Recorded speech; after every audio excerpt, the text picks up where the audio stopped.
You know, Gordon and Julie, if you walk with me here for a second, as you mentioned, we are at the scene. You can see there's plenty of cinder blocks, 50, 60 pounds apiece, and you can see they're mangled, they're on the ground, they're all spread out. That's right, Julie, just before 2 o'clock this afternoon, a train collided with the pickup truck. As you can see behind us, it's a silver Dodge Ram pickup truck, and it happened about 600 yards back, so 6 football fields. There were a few brief moments of celebration earlier tonight here outside Presbyterian Hospital in Dallas.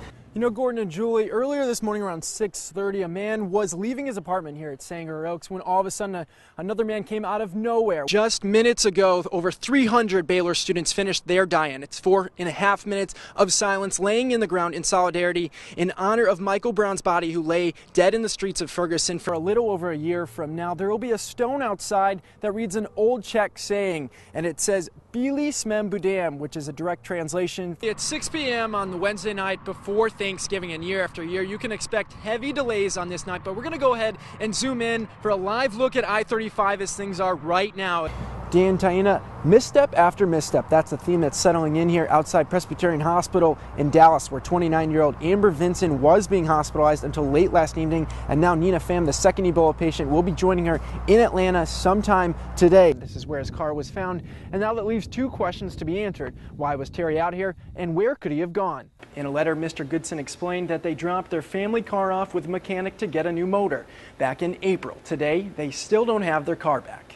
Trick or treat? That's the question that thousands of kids all across Central Texas will be asking this coming Friday. That's right, Julie and Gordon, the official kickoff to the holiday season is just around the corner. You know, Gordon and Julie, the tough thing about breaking ground is that you can't... Guys, I've gotten the chance to get to know Baylor Nation up close and personal the last couple weeks. You can see big trucks like this at all of our sites, but it's the troops here that making this one a little special. They're relentless. They've been here all day, and they said they're not leaving here without filling up this bad boy. Nina Pham continues her fight for life this morning at the hospital behind me. As we learned last night, she was given a blood transfusion from first Ebola survivor, Dr. Kent Brantley of Fort Worth, before her family, friends, and even complete strangers gathered at a special prayer vigil praying for her recovery. Just blocks away from Nina Pham's home in East Dallas, her minister preached a message of hope to those who gathered to pray for her recovery. And we really encouraged by this gathering that the pastor did at this church. I wish all of Dallas could see this. Pham was raised in a Vietnamese family in Fort Worth, graduating from TCU in 2010 with a nursing license. She just recently qualified to work in critical care. The 26-year-old was part of the medical team that treated Thomas Eric Duncan. Just 2 days after his death, the nurse developed a fever and on Saturday tested positive for Ebola.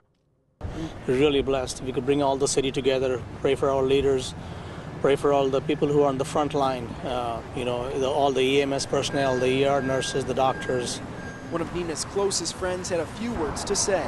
He actually helped train and precept me. I'm a nurse as well, so I really want to let her know that the whole community is really banding together and standing in solidarity and praying for her and praying for Presbyterian and the great job that they do. A community on edge relying on the power of prayer. She was chosen, selected meticulously to take care of this patient. She follows the most thorough protocols. She's always on top of her infection control, hand hygiene, and that's something that I gained from her and I gleaned from her. Now, Pham is said to be in stable condition, the CDC coming out and saying that there may have been a breach in protocol. Pham improperly removing her protective gear and that resulting in her contracting the disease. In Dallas, Casey Wood, KWTX News 10. You know, Keisha, we all have neighborhoods like this in all of our communities across Central Texas. Behind me is the elementary school. Across the street, the playground, and all down the block is tons of family homes. And what should have been a quiet Sunday morning turned out to be a nightmare, an absolutely frightening one. A Sunday that Itasca will always remember, but one the Gonzalez family rather forget. I told my wife and stepson to get back because the guns were drawn towards the house. State troopers chasing down a man claiming to have a bomb. State trooper come knocking at the door and told us that we had to evacuate. Removing everyone in a 2-block radius from their homes. The suspect pulled over just blocks away from the elementary school and playground.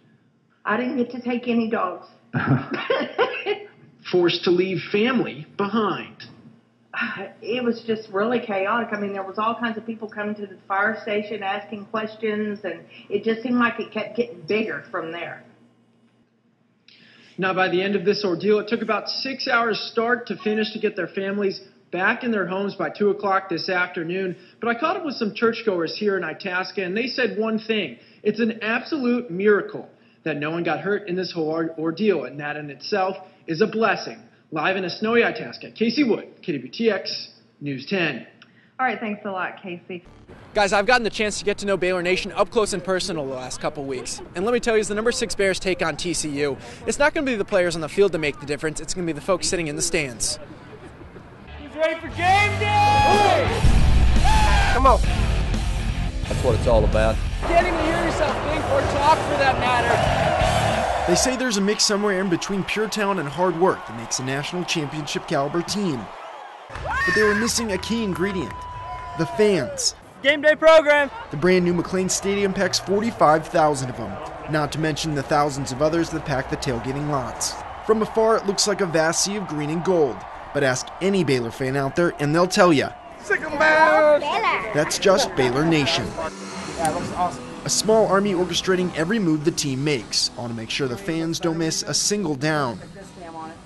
Ladies and gentlemen, it is my distinct pleasure to welcome you to McLean Stadium. PA announcers doing soundcheck after soundcheck. First time in 79 seasons. The band drumroll after drumroll to keep the team and fans on their toes.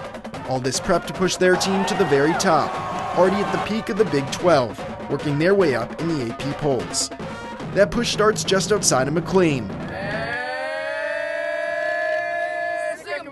with thousands of other members of the team, these guys not wearing a number of their own. Regardless of whether I played or not, you get out here and it's a whole new environment. You walk out here, the fact that we didn't even know what this land was, 2 years ago, and now it's the home of college football. Now this is the best place to watch college football in the entire country. Each bringing a little something special to the squad. Well, apparently it's her. This is where it starts, the kids. We're training them young. Old, young, and everywhere in between. Just talking about the fan base, I think, just from when I got here, which is now 6 years ago, it was a great atmosphere at tailgate, but now it erupts. A fan experience similar to the rise of the Baylor program, a claim made before week 1 even started, but one that may ring true after TCU. Win, lose, rain, or shine, there's one thing that's for sure here at Baylor. They're ready to take on TCU. For Baylor Game Day, I'm Casey Wood. Julie, a viewer contacted us Monday looking for some help. In a letter, Mr. Goodson explained that they dropped their family car off with a mechanic to get a new motor back in April. Today, they still don't have their car back. These duplicate checks show the $1,300 payment the Goodsons made to get a new motor for their red 2003 Nissan Sentra SER5 back in May. And it was supposed to be a quick fix once the engine came in. No written agreements, no contract signed. Just a bunch of loose leaf with scribbled estimates. It's been almost 8 months since then. I have had countless deadlines, one after another, and reasons why it wasn't ready. Goodson, a high school teacher in Temple and father of 2, had enough. And it's left my wife and my kids stranded at home. After demanding answers for months, the shop finally issued a legitimate receipt October 7th. But one key part was left blank. No promised date and time filled out.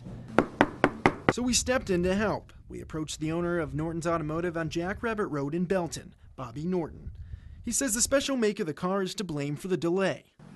Parts availability for limited edition cars are hard to get. But Joe says there's always another problem that just comes up. It was a sensor here, it was another part here, then the flywheel was cracked that they sent, and he needed to replace that. So we checked the Better Business Bureau's website and found the Goodsons aren't alone.